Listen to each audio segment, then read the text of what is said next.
Assalamualaikum warahmatullahi wabarakatuh. Wah,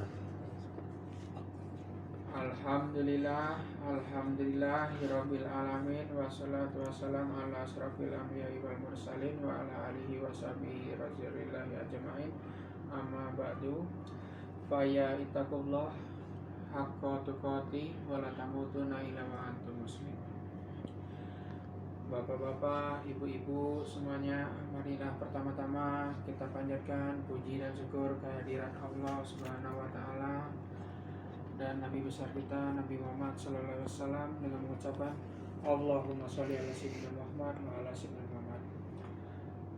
Oke, bapak-bapak, ibu-ibu semuanya, pada kuliah singkat yang mungkin tidak sampai 10 menit ini saya akan menyampaikan dengan judul tema bagaimana hidup dalam menjaga pasangan atau titipan Allah terhadap kita, yang disebut firman Allah dalam surat At-Tahrim ayat 6 yang Allah berfirman dalam artinya, jagalah semua anak keturunanmu dari api-api neraka Allah, dan jangan ada yang luput satupun di dalamnya. Karena apa? Allah paling tidak suka semua hamba-hambanya itu yang masuk ke dalam api neraka, dan juga tidak suka ikut ke dalam godaan-godaan setan atau iblis yang buruk. Maka dari itu, bapak-bapak, ibu-ibu, mulai sekarang marilah kita didik anak cucu kita jadi yang lebih dekat kepada Allah dengan seperti lebih banyak beribadah kepada Allah, mendekatkan diri kepada Allah, sholat, dan kita lebih banyak untuk berzakat atau berinfak sedekah kepada Allah. Jika sempat ada waktunya, kita sering membaca Quran atau muratil Quran setiap maghrib atau setiap subuh, dan mengajak anak-anak kita untuk saling berdiskusi satu sama lain. Karena apa? Anak itu tidak bisa luput atau tidak lepas dari kebosanan kalau tidak ada satupun orang yang mengajak satu orang untuk berkomunikasi di dalam keluarganya. Karena apa? Bapak ibunya pun juga selalu bilang jangan nak melakukan itu, jangan nak melakukan itu, tapi bahwa orang tuanya tidak bisa mengerti bagaimana orang tuanya bisa mengerti anaknya itu tidak melakukan itu.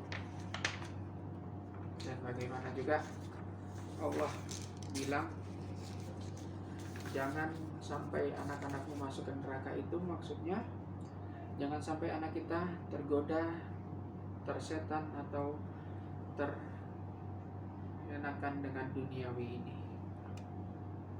Lebih baik anak kita daripada kecanduan gadget, kecanduan online, kecanduan apa, lebih bagus kita ajak untuk ke jalannya Allah, ke jalannya yang lebih benar dan lebih baik, untuk menjadi yang lebih dirinya menjadi lebih positif dan lebih baik lagi.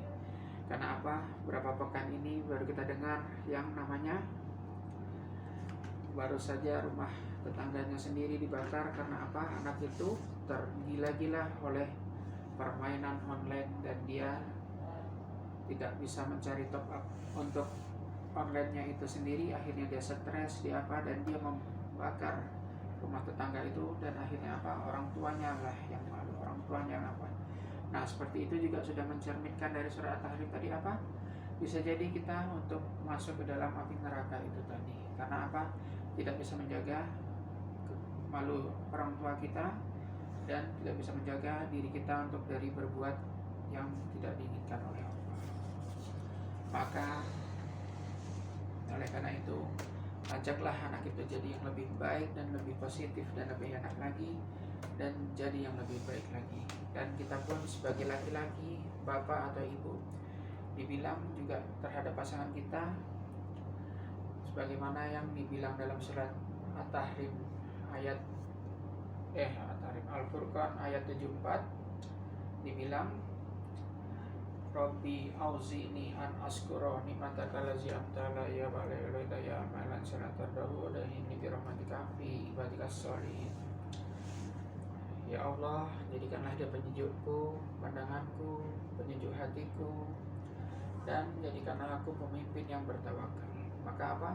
Jadikanlah istri atau suami itu sebagai untuk jadi penyejuk hatinya kita, pandangannya kita dalam berpandang. Karena apa?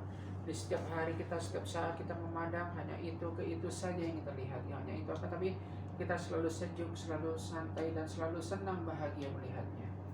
Dan juga sebagai penyejuk hati itu maksudnya apa? Ketika kita berdiskusi, kita berapa, kita juga merasakan bagaimana sejuknya hatinya kita dan senangnya hatinya kita untuk selama-lamanya, untuk baiknya. Dan kita pun sebagai pemimpin keluarga, sebagai apa? Jadilah pemimpin yang bertakwa dan bisa membimbing terhadap anak-anak dan cucu-cucu kita kelak. Sebagai pemimpin pun jangan malu untuk bekerja keras dan untuk tidak bermalas-malasan lagi. Lebih baik, oleh karena itu, jangan sampai kita malas, jangan sampai kita kerepotan dalam keuangan. Lebih baik kita bersusah payah dan berencana untuk mencari kerjaan yang lebih baik daripada kita tidak bekerja sekalipun. Karena apa? Yang ada nanti rumah tangga kita tidak terbutuhi, tidak tercukupi oleh apa? Karena apa? Dalam surat Al-Furqan 74 itu dibilang kita bertanggung jawab sebagai suami, sebagai apa? Karena dibilang seperti makan, minum, tutup auratnya, apanya semua sudah kita tanggung, sampai ke gelangnya pun, sampai ke ketiak pun, supaya itu udah kita laksanakan, udah kita apakan. Tapi kenapa tidak kita bersyukur juga kepada Allah? Kenapa? Itu semua udah kewajiban kita dan apa kita, tapi ada satu kewajiban yang kita lupa. Kadang kita tidak melakukan dengan penuh cinta dan kasih sayang dan ikhlas terhadap ridhonya Allah. Oke, sekian dari saya. Mungkin jika ada salah kata atau salah perilaku yang kurang mengenakan, mohon dimaafkan. Bila ada sumber di ladang, marilah kita menumpang mati. Jika ada umur yang panjang, marilah kita berjumpa lagi. Billahi taufiq wal hidayah. Assalamualaikum warahmatullahi wabarakatuh.